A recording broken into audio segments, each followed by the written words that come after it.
ताई माई अहो दादा ऐका अहो थांबा थांबा अहो दादा पुढे पुढे चालले अहो मावशी थांबा थांबा अहो या की नाटक बघायला अहो आम्ही पथनाट्य सादर करतो अहो या ना ताई अहो थांबा नका जाऊ पुढे या नाटक बघायला या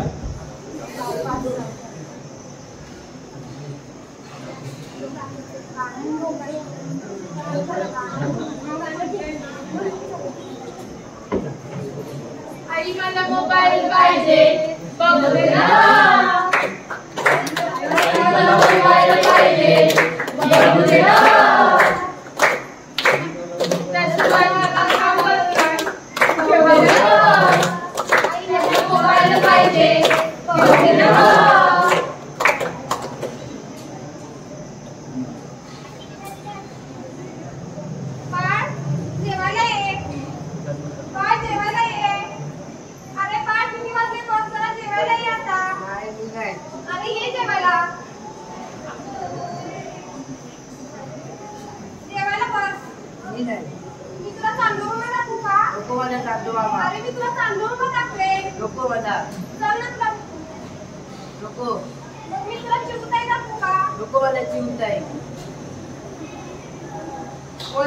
मला नाही माहित.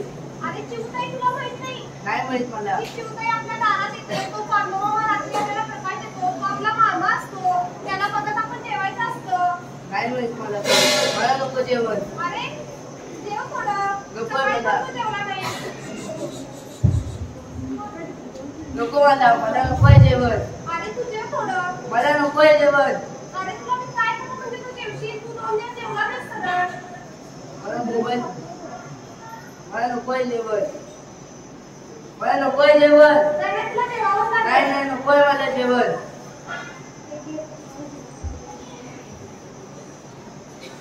आता तरी जेवशील का तू? हा जेवतो.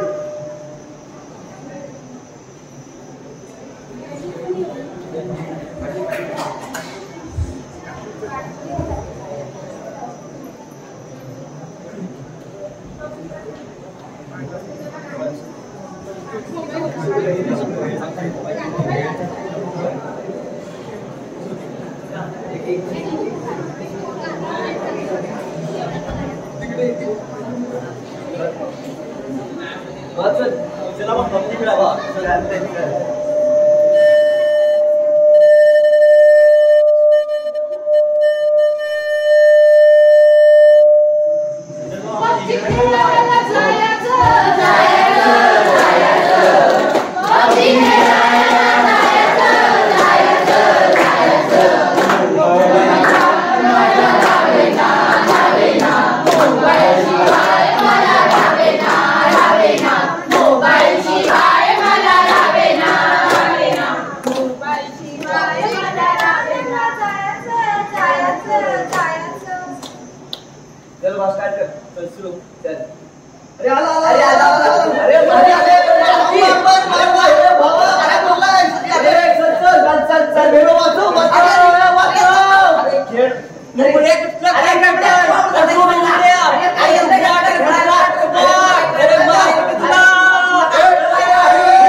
आणि डोळे खराब झाले दोघांचे.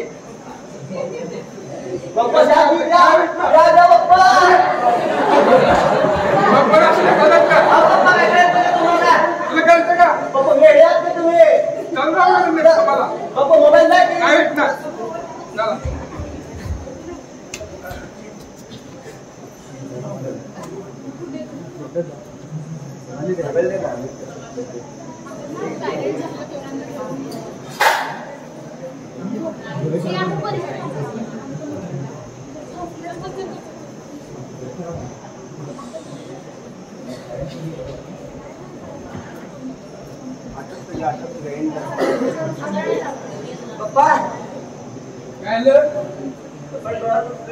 सांगितलं सारख्या दिवसभर पक्षी करत असतोस.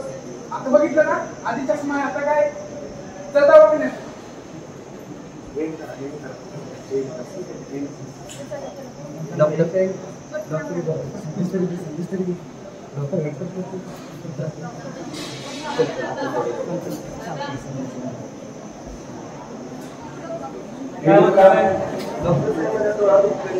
कशानं पबजी खेळतोय मी. पालक कुठे आहे तुमचे? ऐकतच नाही. अहो, असं करत जाऊ नका. त्या मोबाईलवर मानसिक संतुलन बिघडतं मुलांचं. मोबाईल देत नाही तरी घेऊन जातो. अहो मग तुम्ही पालक आहात ना, तुम्हाला कळायला नको का? यावर आम्ही डॉक्टर काय करणार आहोत मला त्याच्या? काय करतो मोबाईल घेतला मी. काय झालं? अहो. पबजी आणि मोबाईलचा प्रॉब्लेम आहे का? हो, त्या मोबाईलचा प्रॉब्लेम. पाहिलं ना, मोबाईल आणि पबजी हे सगळं आलं. मुलं चांदोबा विसरली, मुलं चिवताई विसरली. इकडे पबजी खेळून डोळे खराब झाले आणि आपले पालक अजूनही शांत आहेत, अजूनही ते सावध झालेले नाहीयेत. पालकांना जागृत व्हा. ह्याच्यातून आम्ही एकच संदेश देऊ इच्छितोय की आपल्या मुलांना संस्कृती शिकवा, त्यांना पारंपरिक खेळ शिकवा, त्यांना जुन्या आठवणीत घेऊन चला. मोबाईल खूप आपल्यासाठी घातक